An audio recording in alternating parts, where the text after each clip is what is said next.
Haya Montaraces, buenas noches. Bienvenidos a la biblioteca de Rivendell. Esta noche, el misterio del Grial, de Julio Sévola. Vamos a partir en dos partes.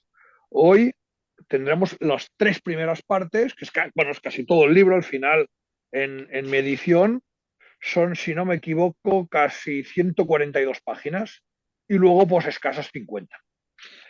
Al premisas, principios, antecedentes y el ciclo del día. Hoy tenemos al bueno de Duarte Alcántara con nosotros y bueno, los montaraces habituales de la biblioteca.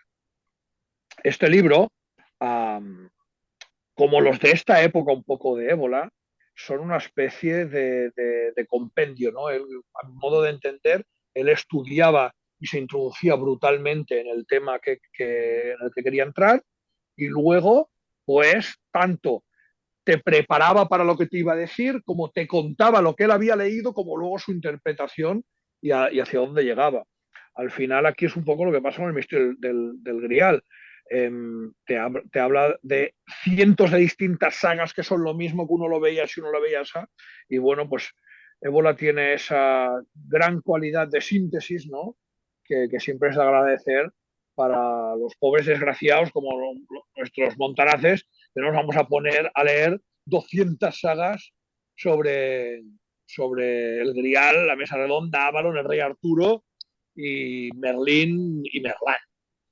Pues nada, sin más doy paso a Eduard y luego comentamos pues cada uno lo que nos parezca. Buenas noches a todos.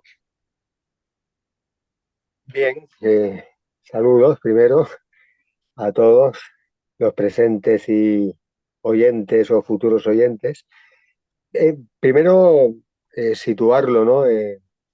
Cronológicamente el libro es del año 1937 y bueno, podríamos destacar que quizá a diferencia de otros tradicionalistas como Guénon, sin ir más lejos, eh, Evola estaba convencido de que tradición y legado sapiencial no solo se encontraba en Oriente, en Asia, sino que también en Occidente, en nuestra Europa, pues lo hubo, por lo menos lo hubo, si no lo había en la época en que escribió el libro, ¿no? Y es así que, bueno, pues Ébola escribe sobre doctrinas tradicionales o, eh, bueno, que aquí en Occidente, pues en su época significaron vías de realización interior y escribió mucho sobre la tradición romana. De hecho, hay un recopilatorio con muchos de sus escritos bajo ese título, la tradición romana. Hay otro recopilatorio de artículos que se titula Oriente y Occidente, en el cual pues eso se reafirma en la idea de que en Occidente también hubo trazas de doctrina sapiencial, ¿no? La misma tradición hermética también, que bajo ese mismo nombre tituló otro de sus libros, ¿no? La tradición hermética, ¿no? Y el de la leyenda del Grial y la tradición gibelina del Imperio, vendría a confirmar, ¿no? esta, esta convicción de Ébola sobre el pozo que la tradición también tuvo aquí en Occidente, ¿no? Sin que por esto haya que contraponerla a las vetas de doctrina sapiencial que hubo en Oriente, porque de hecho en buena parte además la de Oriente y la Occidente tienen un origen antropológico común, ¿no? Que es el de los pueblos indoeuropeos, incluso de sus antecesores, ¿no? Pueblos boreales o boreales, que no solo se expandieron por aquí, por Occidente, sino que también por Oriente, ¿no? Dicho lo cual, centrado un poco, centrado un poco, pues esta certidumbre que tenía Ébola, y entrando ya en materia del libro, eh, bueno, podríamos empezar mmm, con la idea de que, pues eso, tal como Ébola nos expone en diferentes libros como Rebelión contra el Mundo Moderno, el origen en el actual ciclo humano, ¿no? El origen de la tradición primordial hay que situarlo en esa edad de oro, en ese Satya Yuga del que habla la tradición indoaria, en una sede pues polar o circumpolar, a la que se ha denominado pues con diferentes términos, ¿no? Thule, Hiperbórea, Ariane en Baejo, ¿no? El Monte Merus, hablaba siempre situado en un lugar septentrional, ¿no? Eh, Esto representaría el centro, ¿no? Desde el punto de vista metafísico, ¿no? El centro, el polo, ¿no? Siempre situado en esta latitud septentrional, ¿no? En el norte, ¿no? Este centro, con el transcurrir, ¿no? De los diferentes pueblos boreales, por lo que se refiere a sus diferentes migraciones, y también teniendo en cuenta la doctrina de la regresión de las castas, que lo que nos explica es que desde un origen de tradición vivida, eh, tradición solar, desde el punto de vista espiritual, se ha ido pasando por procesos de decadencia, de regresión, lo que Bola denominó regresión de las castas, de involución, en definitiva, pues lo que ha originado es que desde este centro primordial pues hayan surgido una serie como de reflejos en diferentes lugares y diferentes épocas de otros centros como reflejo del polar, ¿no? Del primordial. Y así mm, podríamos, digamos, guiarnos mejor por este proceso, eh, situar bueno, la narrativa booleana que nos dice que desde ese núcleo polar de tradición primordial, de esa edad de oro, situada en esa región polar o circumpolar, hubo diferentes tipos de migraciones, una primera en dirección sudeste, que incluso llegó hasta Asia, otra en dirección sur, que poblaría el norte de lo que los mitos que nos confirman Platón, Plotino, eh, eh, bueno, consideran que fue la Atlántida, ¿no? Entonces, en una región nord-atlantidea, que podemos incluso de alguna manera equiparar con el Avalon, ¿no? De las tradiciones célticas, desde ahí se produjeron una serie de migraciones, siempre conservando el tesoro de la sabiduría primordial, tanto a Oriente como a Occidente. A Occidente, pues acabaron recalando en América, ¿no? Y de ahí tendríamos, pues, todas esas divinidades, los Quetzalcóatl, esos dioses blancos, ¿no? Los Viracocha, ¿no? Unos en América Central o, bueno, el actual México, otros en el norte de América del Sur, y hacia Oriente, desde el mismo lugar, desde esa sede Nord-Atlantidia, pues habría migraciones que llegarían, por ejemplo, a Irlanda, ¿no? Entonces, un poco la leyenda y las sagas celto-irlandesas nos hablan de aquellos helenos del Paleolítico, que sería ese pueblo solar, ¿no? Mítico, depositario de los saberes tradicionales, que fueron los Tuatha de Danann, ¿no?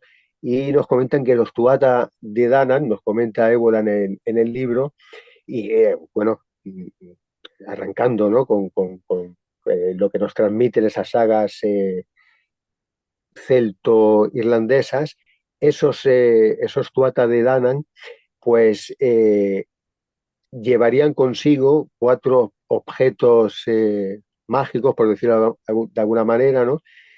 Que, bueno, serían una espada, una lanza, una piedra y el mismo grial, ¿no?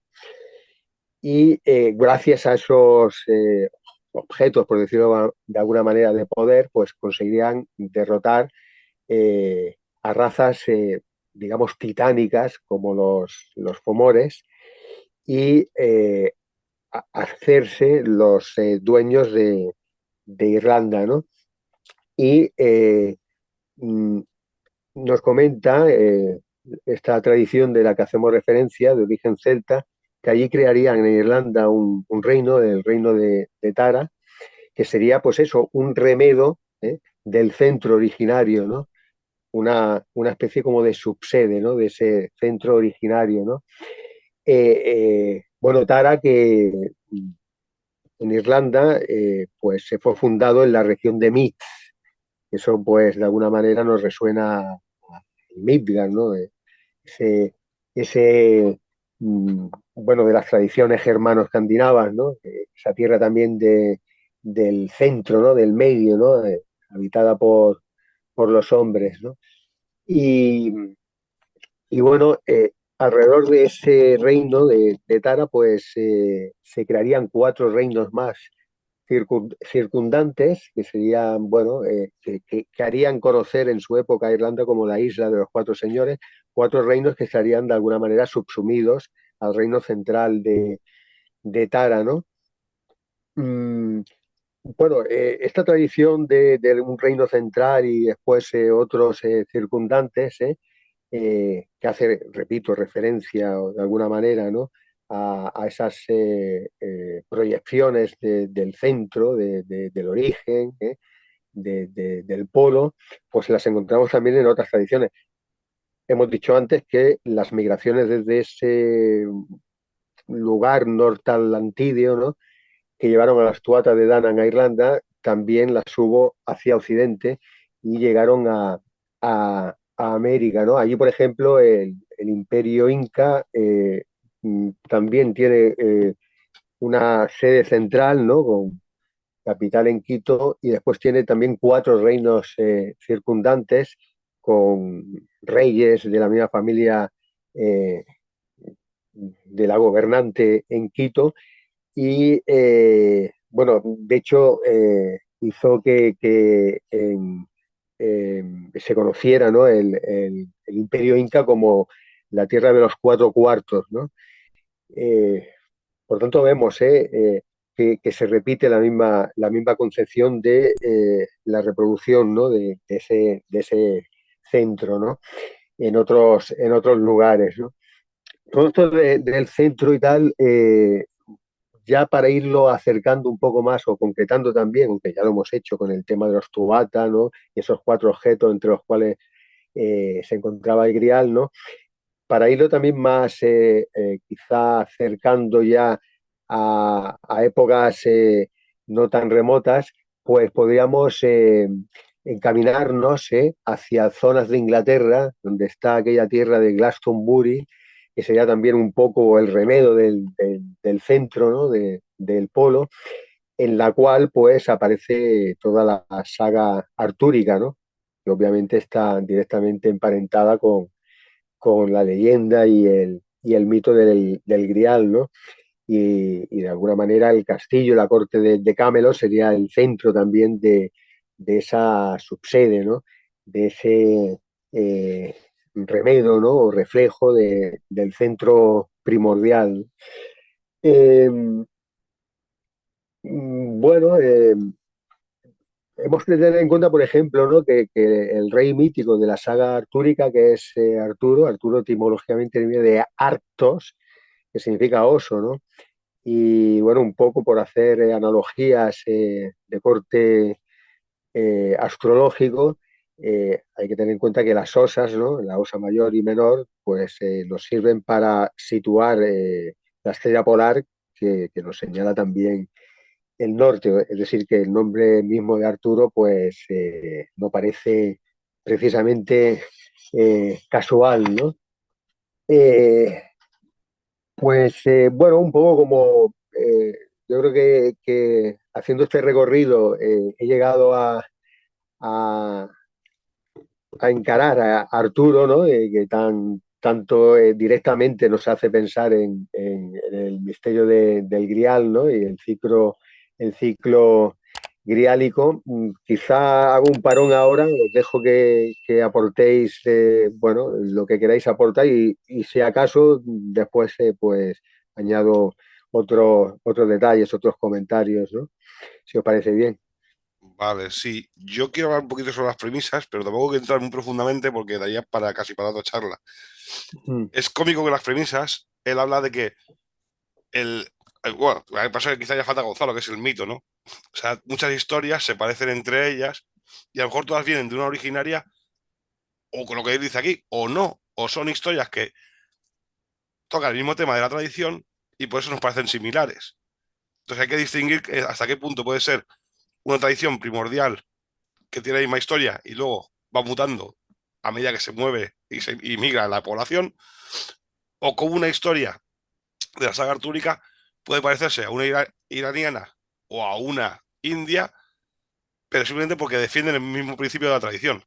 Simplemente como la misma parábola de Jesucristo, para que la entiendan los cristianos, pero quizá dicho de otra manera. Y también, cuando has comentado tú que has hablado de las migraciones, también, claro, eso es importante, quizás, por ejemplo, el ejemplo de Tilac con su libro, cuando hablaba sobre el origen hiperbóreo del pueblo ario, que él mismo hace literatura, al final hace literatura comparada entre la que conoce bien, que es la hindú, con la indoeuropea de germánica y la helénica, que es la que más conocemos aquí en Europa.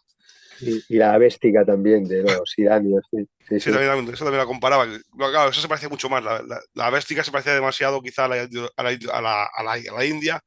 Sin embargo, con la Sí, nuestra ya se notaba mucho más la pérdida de contacto y las diferencias eran más grandes incluso en el nombre de los dioses o en las facetas de los dioses o de los principios tradicionales de las deidades. Y luego ahora de aquí las premisas salto, hago una vuelta de esto hacia ya lo que es el ciclo grial. Cuando viene él, claro, estamos siempre hablando de tradición, pero luego también habla él de que luego llega el cristianismo y también deja su imprenta en las tradiciones y aparecerán que los principios o la raza solar están vistas como ángeles caídos o ángeles neutrales que no participaron en la guerra. sí, sí. No, se van confluyendo, ¿no? Van confluyendo, se van subiendo al carro, ¿no?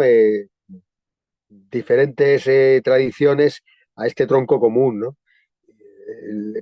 La misma mitología irlandesa habla del dios Dagda, ¿no? Que poseería un caldero que saciaría, ¿no? A toda la humanidad, ¿no? Digamos como símil o como símbolo bueno, de que era este caldero, de alguna manera simbolizaba el principio de la inmortalidad, que era capaz de suministrar la inmortalidad, ¿no? Y lo del caldero se puede un poco asimilar, ¿no? Al grial, ¿no? Cuya conquista de alguna manera también, ¿no? Proporciona eso, ¿no? La liberación, la inmortalidad o la eternidad, ¿no? Y bueno, son tradiciones que a veces parece que corran paralelas o quizás sean, pues eso, lo que has comentado tú, derivaciones de que hay un tronco común y, y podemos encontrar esos rastros de aquí, allá y acullá, ¿no? Sí, sí. Yo quería comentar que, bueno, como persona que soy, que no conozco mucho de ébola, la verdad, en principio, esta lectura que hemos hecho, claro, al principio uno lo que tiene en la mente, como cualquier otra persona de nuestra época, de estas historias de Rey Arturo, los Caballeros de la Mesa, Merlín, la espada de Excalibur, las gestas caballerescas, pues claro, uno las tiene en la mente pues como esos cuentos que hemos visto en diferentes obras de ficción, bueno, alteraciones que se han hecho también para cine, etcétera. Y claro, lo interesante de profundizar en esta lectura ha sido pues esto, conocer la importancia del Grial que como tiene como por simbolismo e influencia en la mitología que conocemos. Y es muy interesante ver también como algo tan familiar como este símbolo, que es muy familiar para todos los de nuestra época, tienen raíces tan importantes. Por el análisis que hace Évora de este símbolo, claro, para un lector que no conoce nada de ébola o del tema en sí, claro, esto deja de ser un cuento para convertirse en ese modelo, en ese arquetipo que en diferentes culturas hemos visto la lectura como se repite, como habéis comentado vosotros. Como habéis comentado, la mitología celta, lo que habéis comentado antes también del caldero mágico de la mitología irlandesa, el caldero de la abundancia.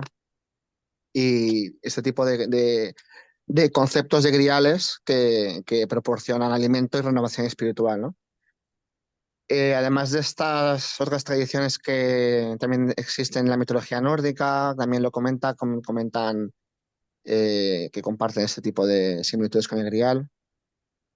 Y bueno, del capítulo 1 del prejuicio literario, bueno, me ha parecido que, no sé si estoy equivocado, que Bola lo que intenta dejar claro es preparar al lector para que se tome con seriedad el tema del libro, ¿no?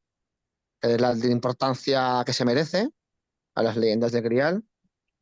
Y aquí deja dos frases interesantes que me han gustado, que dice que el lado más fantasioso y estrambótico de estas composiciones puede ser el camino para encontrar las verdades escondidas, realidades de ese tipo superior y arquetípico. El segundo lugar, cuando comenta también que la incompresión de las masas es una garantía suficiente de que todo cuanto tiene carácter esotérico no va a perderlo, sino que subsistirá como una especie de testimonio del pasado para quienes en otras épocas sean capaces de comprenderlo. Yo supongo que se refiere aquí a que el verdadero significado de estos mitos y leyendas queda oculto debido a su naturaleza estrambótica, misteriosa y poética, ¿no? Quedando estas verdades ocultas y pasando desapercibidas hasta que, como decía Ébola, hasta que las personas que están destinadas a ello, ¿no? Le encuentren el simbolismo real que esconden. No sé si más o menos se puede referir a esto. Mira, Jordi, eso te puedo responder yo cualquiera, pero que hay que entender, para empezar, Jordi, tienes que entender una cosa, que la educación reglada que tenemos actualmente es algo ya del siglo XIX, siglo XVIII en Alemania, y es totalmente materialista. La humanidad siempre se ha criado, siempre se ha educado a través del sabio, en el clan, en el grupo, en la tribu, como quieras llamarlo, sobre todo a través de lo que son los cuentos, los mitos y las leyendas. O sea, él, y claro, se llevan a niveles, se te forman a nivel espiritual y a nivel de cómo ser un hombre, o de cómo ser un ser humano, como quieras llamarlo. No, o sea, es interesante saber cuándo son dos más dos, pero también cuando una persona tiene que tener lealtad, tiene que tener honor, tiene que hacer lo que tiene que hacer. Una persona tiene que hacer para lo que está predestinado a ser. Y los cuentos, los mitos y las leyendas era la manera en la que se educaba el pueblo. El problema es que ahora muchos de esos lo hemos perdido y por eso ahora le llamamos mitos y leyendas. Porque hemos perdido el conocimiento secreto que había ahí, que antes no era secreto, no era vedado. Tú a un tío de la Edad de Bronce le explicabas una historia como la del Grial y el chaval se formaría y no entendería completamente. O a lo mejor ya no, a lo mejor ya había perdido algo, pero es que ahora lo escuchas y nos parece una historia fantástica. Sí, sí, sí, tienes toda razón y bueno, también lo dice, ¿no? Que la mejor manera a veces de esconder las verdades es en este tipo de composiciones. En el capítulo 4 me parece interesante también cómo nos encuentra, bueno, ya lo habéis comentado vosotros, la repetición de temas esenciales en los textos de diferentes culturas. También incluyendo siempre la noción de un centro misterioso, de búsqueda de una prueba, una conquista espiritual y idea de restauración. Ebola aquí señala que con personajes como Parsifal, Gambal y Peredur, pues entre otros, son esencia diferentes de representaciones de un mismo motivo, al igual que figuras equivalentes como Rey Arturo, José de Arimatea, el Rey Pescador. Así como encontrando también similitudes con imágenes iguales en diferentes mitologías, ¿no? Que al final viene a representar lo mismo, ¿no? De castillos misteriosos, islas, reinos, lugares inaccesibles. Bueno, el- los paralelismos de la lanza, los giros y otras mitologías, como por ejemplo se menciona a Luke en la página 55 del capítulo 18. Es interesante también cómo habla de la relación complementaria entre la lanza, la copa y las representaciones tradicionales del doble poder. El, porque también del dios de rayo, ¿no? Que comparte similitud con Odín.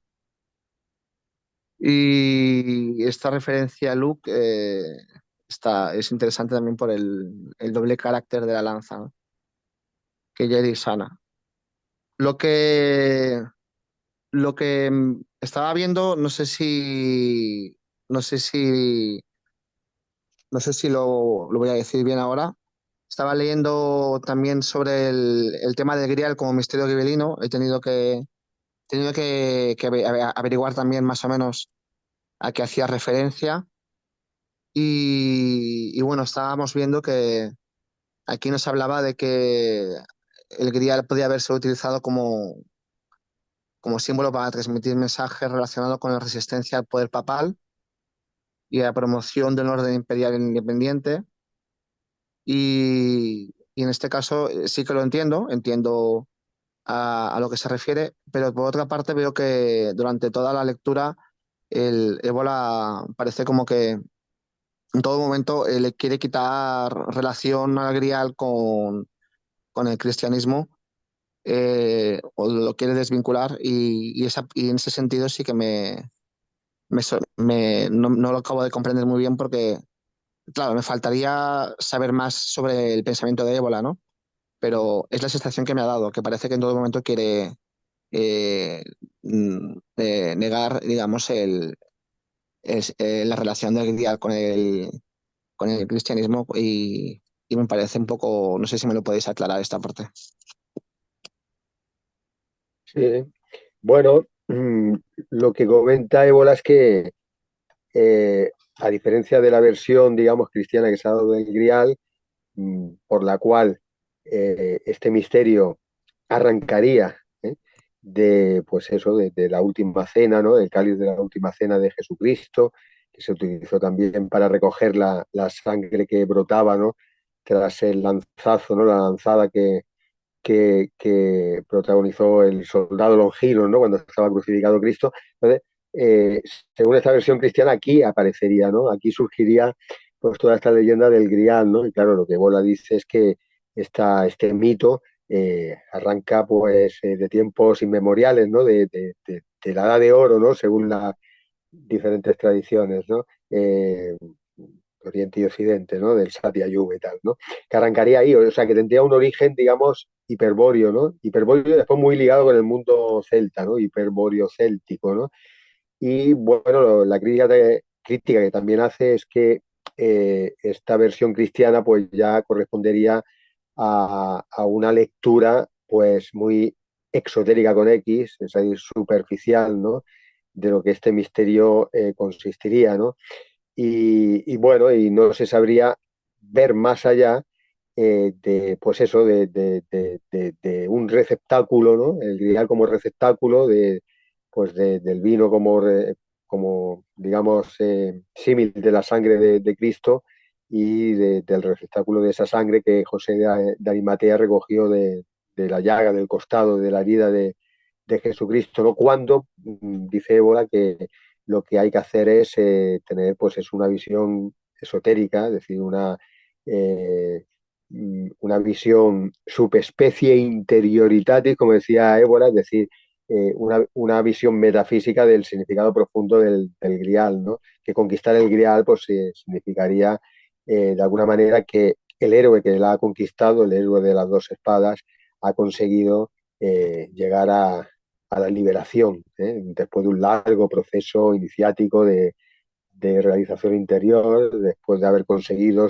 pues, superar sus miedos, sus pasiones, sus sentimientos desbordados, de controlar sus bajos instintos primero para tener la mente límpida y así intentar con esa mente límpida, limpia, neta, pues que se reflejaran en ella pues otros planos de conciencia metafísicos, ¿no? Suprasensibles, ¿no? Los del mundo sutil, ¿no? Y más allá, siguiendo ese camino, pues llegar ya incluso al conocimiento y a la identificación ontológica con lo que no está condicionado ni manifestado de ninguna manera, que sería el primer principio, ¿no? Donde se halla el origen, ¿no? Del cosmos, ¿no? El principio sacro, ¿no? Eterno e imperecedero, ¿no? Quien haya conseguido eso, el héroe de las dos espadas, Parsifal, ¿no? Ese, bueno, ese héroe de las dos espadas, como decía, pues sería el que simbólicamente ha encontrado el Grial, ¿no? Ahí en el castillo del rey Amfortas, ¿no? Y eso es lo que hace hincapié Ébola y por eso critica pues, las versiones o las visiones superficiales, ¿no? Por ejemplo, un Robert de Boron, ¿no? Al hablar del mito del Grial, pues dio, ¿no? De una manera cristianizada, pero no por el hecho de ser cristiana, la criticaba Ébola, sino más bien por el hecho de que ese cristianismo pues no pasó, ¿no? De concebir esta leyenda desde un punto de vista pues no, exterior, ¿no? Que no llegó a calibrar su significado profundo, su significado interior, ¿no? Por cierto, hablando del héroe de las dos espadas, que representan, ¿no? Por un lado, la función espiritual y por otro la función terrenal, hay que tener en cuenta que la unión de ambas funciones pues, es lo que se considera como propio de una humanidad que viva de acuerdo con la espiritualidad, ¿no? De corte solar, ¿no? Porque ese poder temporal, que debería estar pues, representado, ¿no? Encarnado por el rey sacro o por el emperador, ese poder temporal pues es sacralizado porque el mismo emperador también tiene atesora una potestad, una función sacra, ¿no? Y bueno, esto enlaza un poco también el héroe de las dos espadas, la lanza que aparece también pues en toda esta simbología alrededor del Grial, con el hecho de que estamos hablando de una tradición de corte netamente kshatriya, guerrero, ¿no? De hecho, pues eso la corte del rey Arturo no es un templo, ¿no? Es un castillo, palacio, ¿no? Después el rey pescador, Amfortas, el rey herido, ¿no? Eternamente herido hasta que no se restaure, ¿no? El orden tradicional, pues es eso también, es un castillo donde Parsifal, ¿no? Pues encuentra el Grial, ¿no? Como símbolo de que Parsifal ha llegado, ¿no? a ese estado de conciencia descondicionado, ¿no? A ese punto de realización espiritual completa, ¿no? Y bueno, eh, estos, esta característica de la unión, de alguna manera, de lo sacro y lo terreno, pues la podemos encontrar también en esa orden de monjes caballeros que fueron los templarios. De hecho, Wolfram von Eschenbach habla de los Templeisen, ¿no? En su libro, ¿no? sobre esta saga griálica, ¿no? Y de hecho, bueno, hasta el mismo Bernard de Clairvaux, de Claraval, ¿no? Que escribió el elogio sobre la milicia, ¿no? Poco, pues, que estableció también las reglas, ¿no? Del caballero templario. Cuando habla de templo, no se refiere al vesto testamentario, al de la Biblia, ¿no? Al templo de Salomón, ¿no? Sino que, digamos, habla de él como un lugar lleno de bridas, de sillas de montar, de lanzas, de espadas, ¿no? Eh, un poco, pues eso, ¿no? Abriéndonos esta idea de que se trata de un mito de clara concepción guerrera, ¿no? Porque un poco la conquista de uno mismo, la conquista de esa llama, ¿no? Que latente pues tenemos en nuestro interior y que hay que avivar, ¿no? Y que pasar de potencia a acto debe ir también unida al mismo paso con el intento de restauración del reino perdido, ¿no? Eh, y eso, pues, si no es en la mano del chatrilla, del guerrero que batalla también en lo exterior, ¿no? Por intentar, pues eso, que el orden político se sacralice, difícilmente podrá llevarse a buen término, ¿no? Y es por, bueno, toda esta tradición de los templarios, esta unión de ambas funciones, de lo sacro, de lo temporal, pues nos liga, ¿no? En el medievo al Sacro Imperio Romano, romano-germánico que se dice, aunque germánico no era, es un añadido, ¿no? Digamos, del patriotismo germano posterior, ¿no? El Sacro Imperio Romano, ¿no? Porque lo que pretendía era la restauración del antiguo Imperio Romano, ¿no? Pues ahí también vemos en la figura del emperador aunando ambas funciones, ¿no? Y un poco los templarios que comentaba aquí también Jordi, pues como adalides también de esa idea de restauración imperial, ¿no? Unos templarios tan asociados con la idea del grial, ¿no? Un grial que de alguna manera su consecución, ¿no? Su conquista ayudaría a esa restauración, ¿no? Y ahora, en este caso a la consolidación de lo que fue el sacro imperio, ¿no? Romano, ¿no? Mm, bueno, después podríamos seguir, ¿no? ¿Qué pasó después de la caída del Sacro Imperio? Y ya superaríamos la Edad Media, pero ahí entraríamos ya en el último apartado del libro, que eso, pues habéis comentado que será tema para, para otro programa, ¿no? Bueno, primero de todo, agradeceros porque hoy está interesantísimo las aportaciones de todos. Yo, sobre lo que habéis dicho, y luego comentar el libro, quería hacer alguna pequeña matización. El Montaraz Hardy ha comentado que ahora, es cierto, la enseñanza actual, eh, llamarle enseñanza ya es un gran vamos, una gran voluntad. Enseñar que 2 más 2 son 4, yo creo que está bien. Yo creo que la enseñanza actual, que rompe con cualquiera de las que ha podido haber el siglo XXI, el XX y el XIX, es que es 2 y le quito 2 al otro y eso está bien. Esto es la educación que actualmente se está llevando.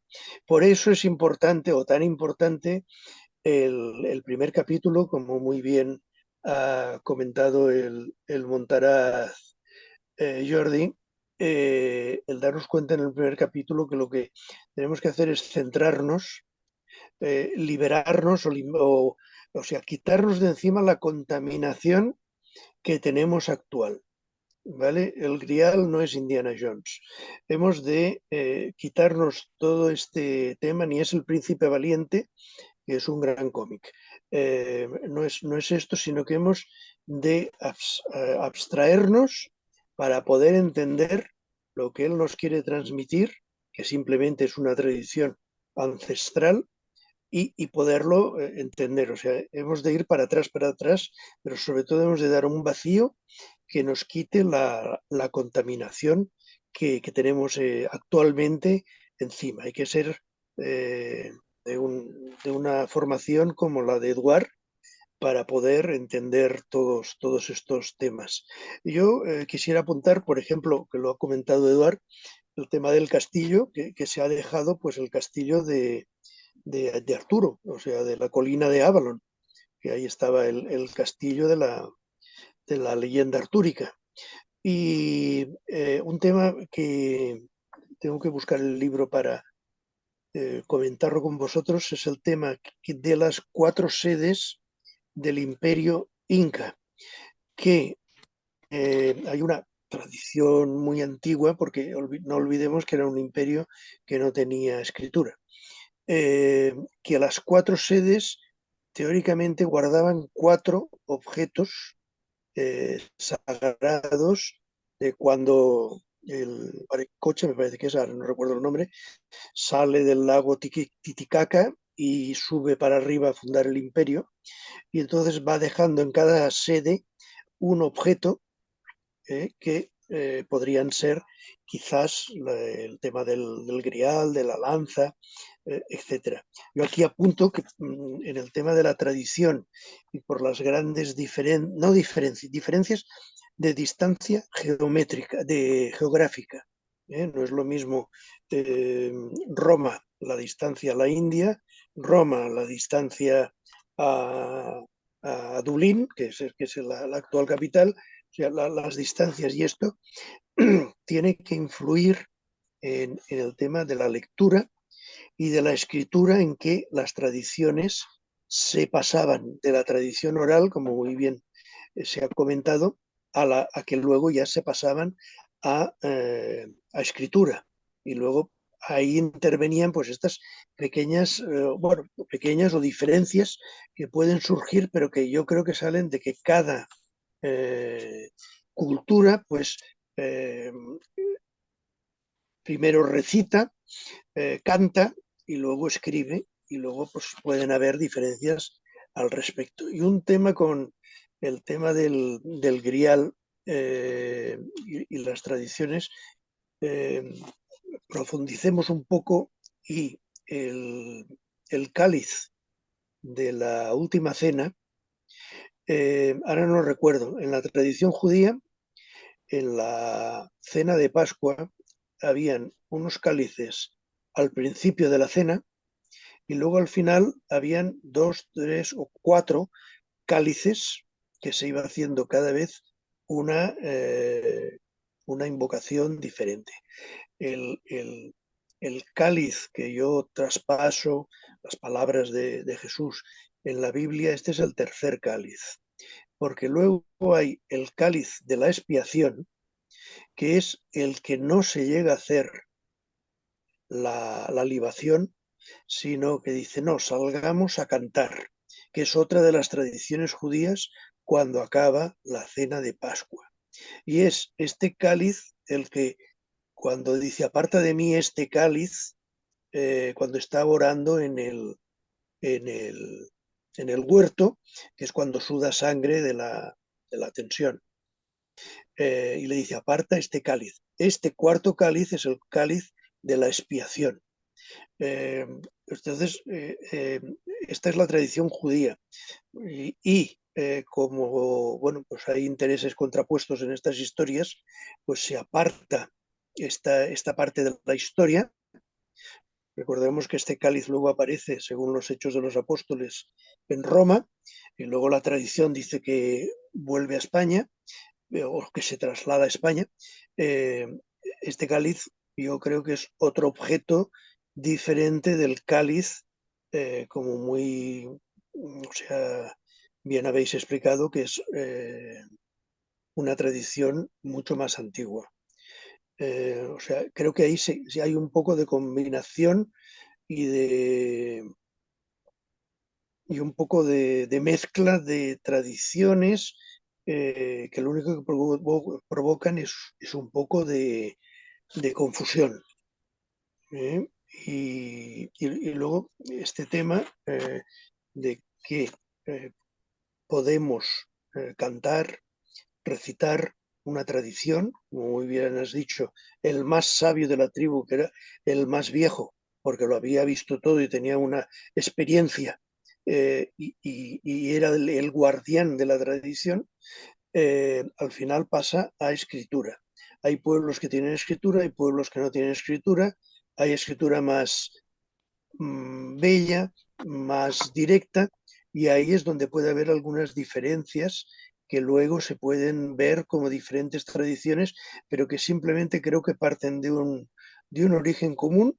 Lo único, pues que si tenemos X miles de kilómetros de diferencia, es normal que haya, bueno, pues interpretaciones o matices distintos. Yo también que puntualizar una cosa sobre este libro que nos estamos un poco quizá apartando, que hay que entender que este libro es un libro técnico. Aquí casi todo lo que hay no estamos hablando quizá de objetos reales, sino de símbolos para que tú a través del aprendizaje y de tu trabajo interior llegues a ese objetivo.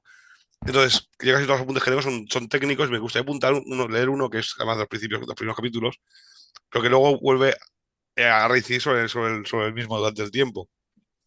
Y esto va dedicado a todos los que dicen que igual es un misógino y no puede ser misógino porque el principio andrógino, que es el principio solar, tiene el yin y el yang, masculino y femenino. El guerrero es materia prima de héroes, pero debe superar las pruebas para mostrar el principio áureo y necesita de su principio femenino o potencia. Por lo que deben dar a entender de que en el mismo caso, una mujer necesitaría de su virilidad o su principio masculino para llegar también a ese punto solar.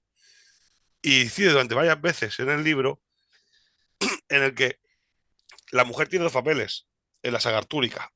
En una es el principio femenino, o sea, el héroe a veces habla con la mujer que es como si hablase con él mismo o con su parte femenina, y no es una doncella a la que él quiera, con la que quiere tener sexo o quiera casarse con ella, sino que es él mismo en su principio femenino, en el que tiene su diálogo buscando volver a juntarse.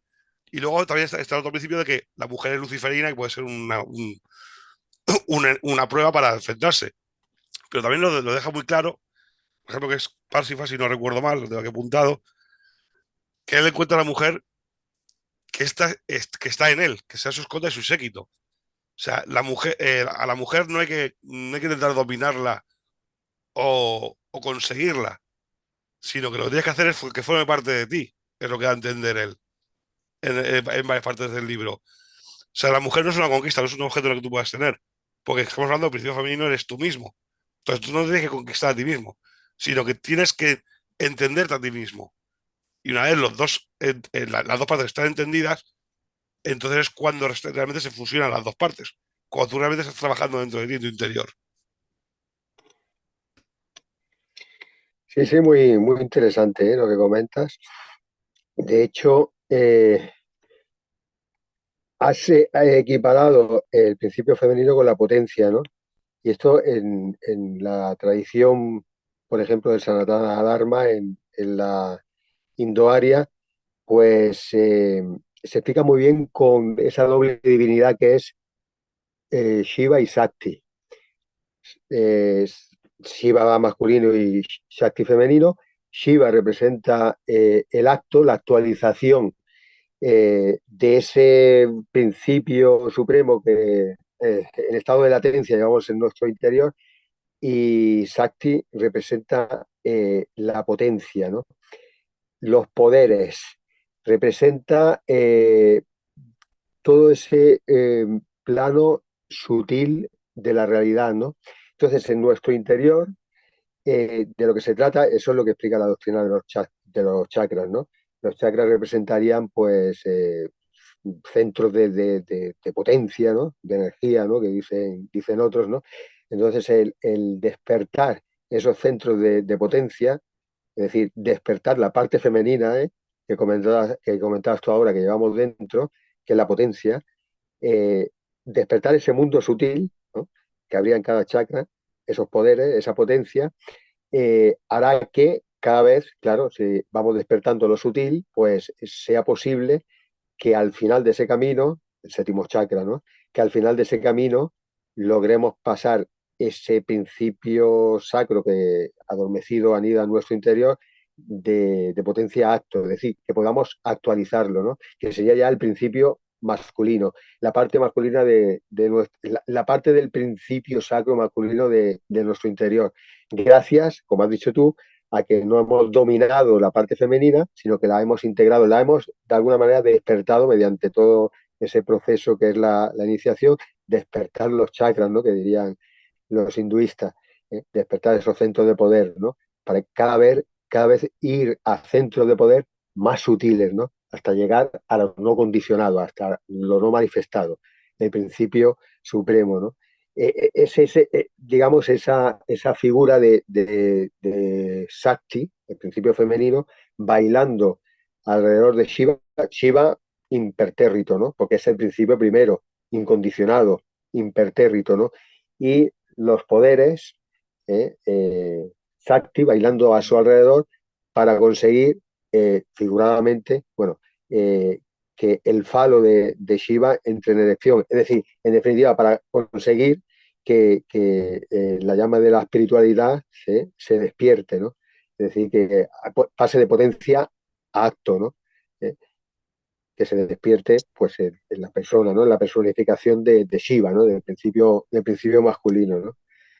Y si yo creo que tiene esa lectura, ¿no? Lo que bien estabas encaminando, ¿no? No hay que dominar el principio femenino, y además, sino, digamos, forma parte de nosotros, ¿no? Es imprescindible para ese camino de realización espiritual, ¿no? Y bueno, también lo que has comentado, claro, que es que no, Bola no podía ser misógeno en ese sentido, ¿no? Porque además, el andrógino, ¿no? En definitiva, el andrógino es el ser primordial propio de la edad de la edad áurea, ¿no? Y el andrógino es el principio masculino absoluto y el principio femenino absoluto integrados, ¿no? Lo de arriba, lo alto, con el mundo terreno, ¿no? Lo de arriba que sacraliza al mundo terreno, ¿no? Y lo terreno que de alguna manera consigue que lo de lo alto pues no se evapore de alguna manera, ¿no? El solve et coagula, ¿no? Que decía la tradición hermético-alquímica, ¿no? Por tanto, de lo que se trata es eso, ¿no? De volver a restaurar ese andrógino que fue dividido por el proceso de decadencia de las diferentes edades de la actual, de cada manvantada, de cada ciclo humano, ¿no? Restaurar el andrógino, ¿no? Que en definitiva sería eso, ¿no? Conseguir el samadhi, la iluminación, ¿no? El despertar del que habla el budismo. Sí, sí, totalmente, totalmente de acuerdo. Mm. Iba a comentar también que a propósito de que también lo que comentaba nuestro cofrade, de todo ese entrelazamiento de tradiciones o esas concordancias entre diferentes tradiciones, pues es multitud de detalles, ¿no? La espada Excalibur que consigue el rey Arturo arrancar de la piedra. Habría que recordar, por ejemplo, la tradición nórdico-germánica, se me viene ahora a la cabeza, que también lo menciona Évora en el libro, pues el padre de Sigfrid, Sigmund, consigue también arrancar una espada de un árbol que nadie era capaz de arrancar, ¿no? Bueno, es otro comentario, ¿no? Que me ha venido a la cabeza que no tenía nada que ver con lo que comentábamos antes, lo que decíamos antes sobre el principio masculino, femenino, la potencia, el acto, ¿no? Shiva, Shakti. Sí, bueno, estaba viendo en la lectura que estamos haciendo que, como habéis comentado ahora, al final el grial como símbolo mágico eh, tiene todas las cualidades que promete, pero al final lo que más se exige es de ciertas cualidades para quien tiene que ser el merecedor, ¿no? El héroe que tiene que merecer alcanzar el grial, al final tiene que reunir una serie de cualidades y una de ellas es lo que estáis comentando ahora, lo de dominar la parte femenina, pero al final también se comentan muchas más y me parece muy interesante porque al final es como más que conseguir el objeto como simbólico como tal, es pues esto, ¿no? El superarse uno mismo en cuanto a crecer espiritualmente, ¿no? Por ejemplo, en el capítulo 16, la prueba del orgullo, nos habla de esto, ¿no? De la importancia de la pureza espiritual y la castidad en la custodia de grial, ¿no? Destacando que para tener derecho a custodiar el grial no solo se requiere fuerza y valor excepcionales, sino también estar puro de orgullo, o sea, otra cualidad que nos estaría dando aquí para ser merecedor, ¿no? En esto nos habla de la caída de Anfortas, que se atribuye su desviación de estos principios al entregarse a la búsqueda del amor de una manera desmedida y desviada, lo que resulta en una herida en sus partes viriles por la lanza envenenada de su enemigo y Ébola aquí pues nos analiza esto, que en esta obra de Wolfram la verdadera causa de la decadencia del reino de Grial nos dice que si para tener derecho a custodiar el grial hay que demostrar una fuerza y un valor excepcionales, también es necesario estar puros de orgullo. Es interesante el ver cómo Yahweh nos aclara que los textos del grial frecuentemente presentan la tentación de la mujer como la propia tentación de Lucifer, pero nada que ver con que etiqueta a la mujer como algo luciferino, ¿no? Sino más bien utilizándolo como ejemplo de objeto de deseo, no como un pecado en sí mismo. Sirviendo este ejemplo para destacar la importancia que ha querido plasmar el autor a la cualidad heroica de resistir a la codicia y al deseo desmedido. Que es interesante también las palabras a ver si lo digo bien, de Tebrizen, ¿no? Que es este ermitaño, que le dice a Parsifal que solo hay una cosa que el Grial y sus virtudes secretas no podían tolerar jamás en ti, en la desmesura, en los deseos. Y esto me lleva a recordar también la historia esta de Parsifal, de cuando tiene que hacer las dos preguntas para conseguir el Grial y, y salvar a Anfortas, ¿no? Y él no es capaz de decir las preguntas por vergüenza, si no recuerdo mal, era algo así la historia, que era por vergüenza, por seguir un consejo además que le habían dado de que no tenía que ser, no tenía que hacer preguntas indebidas que no le incumbían o algo así, me parece que era la historia. Y por vergüenza prefiere no quedar mal, ¿no? Prefiere no pasar vergüenza y no hacer las preguntas. Y por ese motivo es que tiene que vagar por el bosque un montón de tiempo más. No recuerdo exactamente cómo era, pero era algo así. Y lo que sí recuerdo es que dejaba claro que al final la otra virtud que tenía que poseer era la compasión, que él no había mostrado compasión en ese momento, no había sentido compasión en lugar de perder la vergüenza y no hacer las preguntas adecuadas, no tenía compasión de la situación de Anfortas. Estas son las cualidades que parece que tiene que tener el héroe. Y viene a relación también con lo del rey pescador, ¿no? Que decía que el rey pescador trata de reactivar la tradición primordial con una búsqueda, ¿no? Con la búsqueda del héroe que conozca el grial y sea consciente de su función y sus beneficios. Y de este simbolismo como buscador de hombres y seres cualificados. Y se interpreta esta metáfora como la búsqueda activa del individuo destinado. Y, y parece sugerir también Ébola que la comprensión profunda del simbolismo de Grial y la asunción de un papel activo en la restauración espiritual son elementos esenciales para aquellos que buscan trascender a las limitaciones mundanas. Pero claro, hay que ser poseedor de las cualidades para alcanzar al final ese fin, que más que el símbolo de Grial como tal es la superación personal. No sé si estoy en lo correcto. Claro, es que también yo digo una cosa, es una cosa que además igual a lo que comentas tú, igual lo repite muchas veces en el libro, al menos en la parte que hemos leído, y es siempre preguntar para qué quieres el grial, para qué quieres el poder. Aquí podemos recurrir, por ejemplo, a los ejemplos de cuando hablamos del Señor de los Anillos, de para qué quería Boromir el anillo, para la guerra, pero él no decía para qué lo quería. Claro, tú, o sea, ¿tú para qué quieres claro, el objetivo de preguntarse qué es el grial o para qué se ve el grial es, ¿realmente yo quiero esto? ¿Realmente necesito esto? ¿Para qué quiero esto?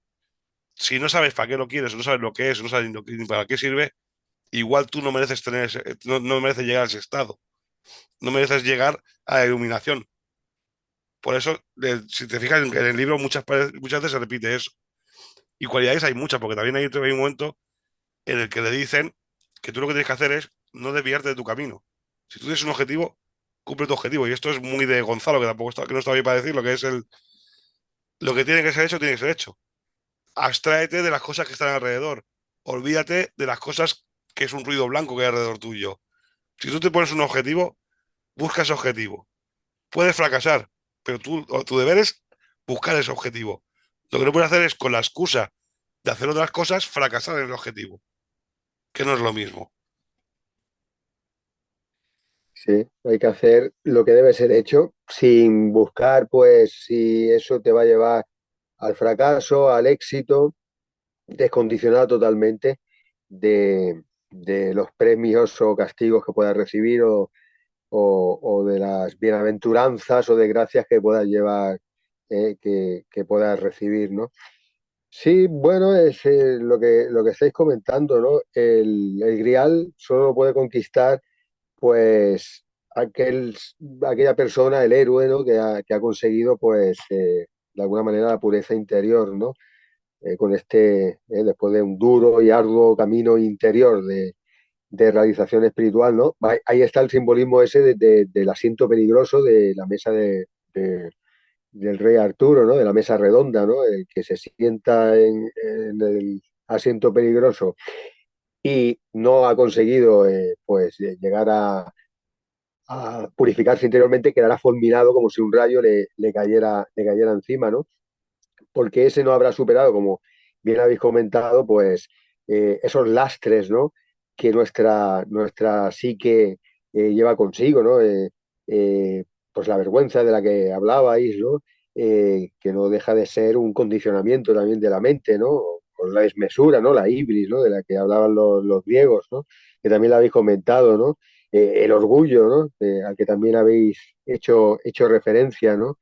Y por eso, lo que decías ahora, ¿no? Bueno, la pregunta clave, ¿no? Para que el grial se te aparezca, ¿para qué sirve el grial? Claro, si la respuesta es porque eso me dará la posibilidad de conseguir poder, ¿no? Desde el punto de vista mundano, pues que te has equivocado, ¿no? No es eso, para lo que sirve el grial, ¿no? El camino, como has dicho tú muy bien, está desviado, ¿no? El camino recto es hacer lo que debe ser hecho, ¿no? De acuerdo al Dharma, ¿no? Que también, ya que has mencionado a Gonzalo, que también hace mucho referencia a ello, ¿no? Al orden del cosmos, ¿no? Al Rita, ¿no? Que habla la tradición indoaria, ¿no? Al ordo, echando mano de terminología medieval, ¿no? Y se trata de eso, ¿no?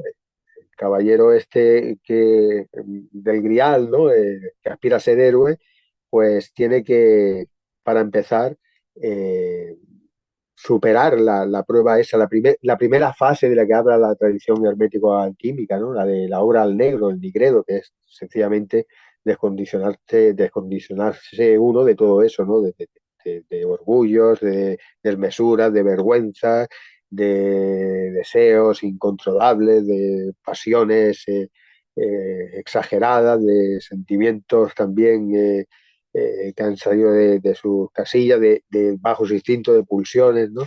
Es el paso previo, ¿no? Es el paso previo, todo ese proceso de realización interior, ¿no? Que debe llevar al descondicionamiento total para acceder a estados de conciencia superiores y incluso al despertar total, ¿no? A la identificación, ¿no? Con el principio sacro, con el principio originario, ¿no? Eh, y, y nada, bueno, la ira, ¿no? Eh, mm, eso, otra cosa que habéis comentado también, ¿no? Bueno, la ira también sería un lastre de la psique, ¿no? Y ese simbolismo que hay, ¿no? Que habéis dicho, ¿no? De Anfortas, ¿no? Precisamente herido, ¿no? Por culpa de su desmesurada pasión hacia las mujeres, su concupiscencia, herido precisamente en sus partes, ¿no? Y no sería algo simbólico solo, ¿no? Por ejemplo, como curiosidad, ¿no? Eh, Fue Guénon mismo el que planteó a Ébola que si el accidente que padeció Ébola por causa del bombardeo no soviético, como se creía, sino estadounidense en Viena en febrero de 45, la Segunda Guerra Mundial, ese accidente debido a ese bombardeo pues, le lesionó la tercera vértebra, ¿no? Y Guénon, bueno, Guénon y Mircea Eliade creo que hacía referencia a ello, dice, bueno, la tercera vértebra se halla a la altura del hígado que tendría que ver precisamente con un chakra, que es el chakra de la ira, ¿no? De la cólera. Y entonces le plantean a Ébola, se lo plantea directamente en una carta, ¿no será que no habías conseguido descondicionarte totalmente de esa ira que quizá nos provoca, ¿no? Ver que el mundo que nos rodea es tan decadente, ¿no? Es complicado, atemperarse, ¿no? Y por ahí tu lesión, ¿no? Que no habría sido casual, ¿no? Sino causal, ¿no? Tu lesión justamente en esa zona, ¿no? Es decir, que, parece que más que no solo simbolismo de que uno pueda padecer una lesión en tal zona, los genitales de Amfortas la tercera vértebra de ébola, sino que parece que acaba teniendo incluso incidencia eh, por mor de la fisiología sutil en la misma fisiología física, ¿no? Bueno,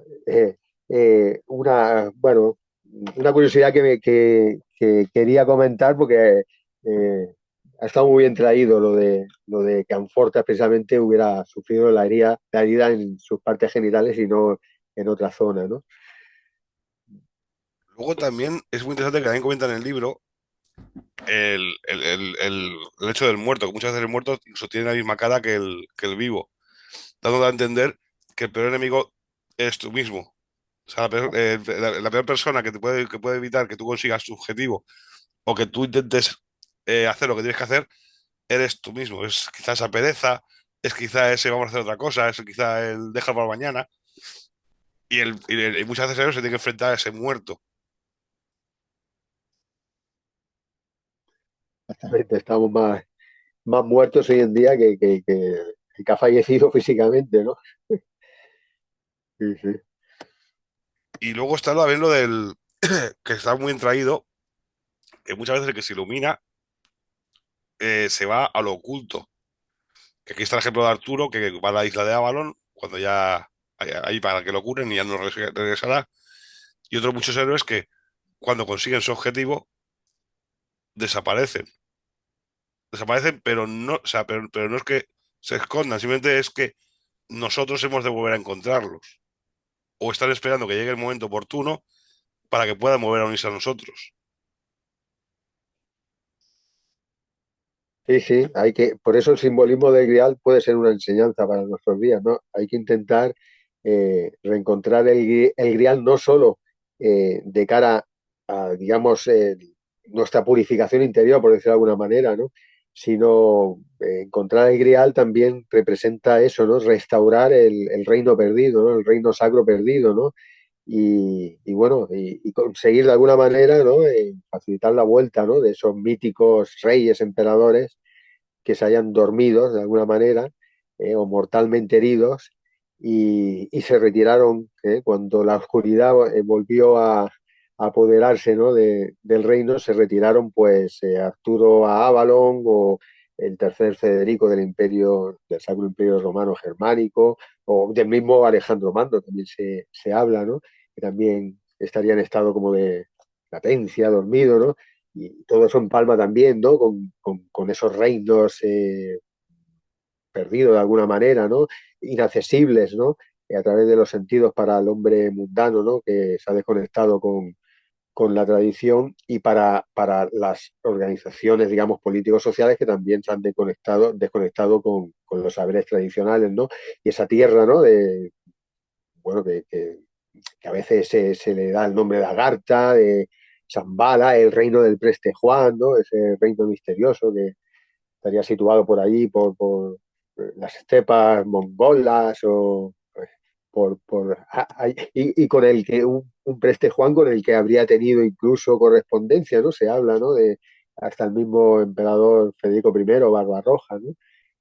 Otro emperador del que creo que también el mito este de retirado, del emperador dormido, ¿no? A la espera de que se restaure o de que se esté en condiciones de restaurar, ¿no? Los reinos perdidos, ¿no? Por tanto, el Grial no solo es eso, es que no es una mera leyenda para niños, ¿no? Una mera fábula, ¿no? Bueno, en la fábula los protagonistas son animales, ¿no? Está mal traído esto, ¿no? Sino que son las enseñanzas que podemos extraer de ello, ¿no? Es el símbolo, ¿no? Conquistar el Grial para uno mismo, en los procesos de realización interior, y la conquista del Grial que tiene el objetivo de restaurar el orden tradicional, ¿no? De restaurar la edad de oro, ¿no? Por tanto, podemos hacer bandera, ¿no? De esa búsqueda del Grial, ¿no? Eh, Tanto a nivel individual como a nivel comunitario, ¿no? Una buena enseñanza, ¿no? No, solo comentario que decía Jordi sobre el gibelinismo, que había estado mirando algo y tal, ¿no?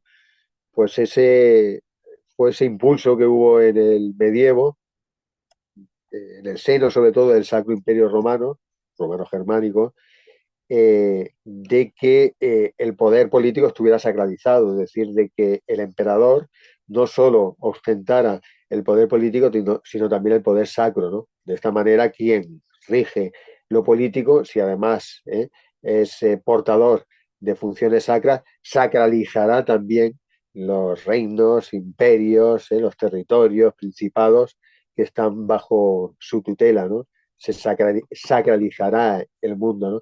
Y ante estos gibelinos que eran partidarios de esto, ¿no? De otorgar esa función sacra al emperador, pues se levantaron los güelfos, que eran partidarios de arrebatarle esa sacralidad al emperador y otorgársela únicamente al papado, ¿no? Y ahí estallaron pues todas esas guerras de las investiduras terribles del medievo, que a la postre, bueno, desgraciadamente acabaron mal para el bando gibelino, ¿no? Y bueno, las consecuencias fueron las que ya vimos, ¿no? Aparecen los estados autoritarios desacralizados, como el de Felipe el Hermoso en Francia, ¿no? Del cual el rey sencillamente detenta poder, ¿no? Poder titánico si queremos, pero ya no la función sacra, ¿no? Claro, cuando se desacraliza la comunidad que rige un rey, pues al final le puede pasar cualquier cosa. Podemos abocarnos a la Revolución Francesa y a cualquier otro imperio de la materia, ¿no? En el mundo, ¿no? Es un paso previo, ¿no? Para los pasos bueno, los procesos de decadencia, ¿no? Que han venido después y que nos han abocado al actual debacle existencial y de todo tipo, ¿no? Pues Montaraces, llegamos al filo de la noche, como decía es nuestro amigo francés, y nada, ya hemos desgranado aquí con los amigos lo que es la epopeya de la era medieval, o de la mal llamada era medieval.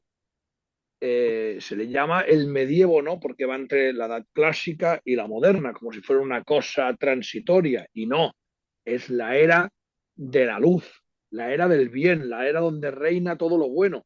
Y ahí tenemos pues su gran éxito. Nuestra era es la era del Señor de los Anillos, de la Guerra de las Galaxias. Tenemos grandes epopeyas y grandes, digámosle, materiales culturales del momento. El medievo fue la época del grial, con la diferencia que ahora solo es entretenimiento y gilipollismo, y antiguamente había dentro de todo ello algo más profundo. Pues sin más, despedimos esta biblioteca de Rivendell, cerramos esta, esta, este concilio y nos emparamos pues al próximo. Un saludo y muy buenas noches a todos.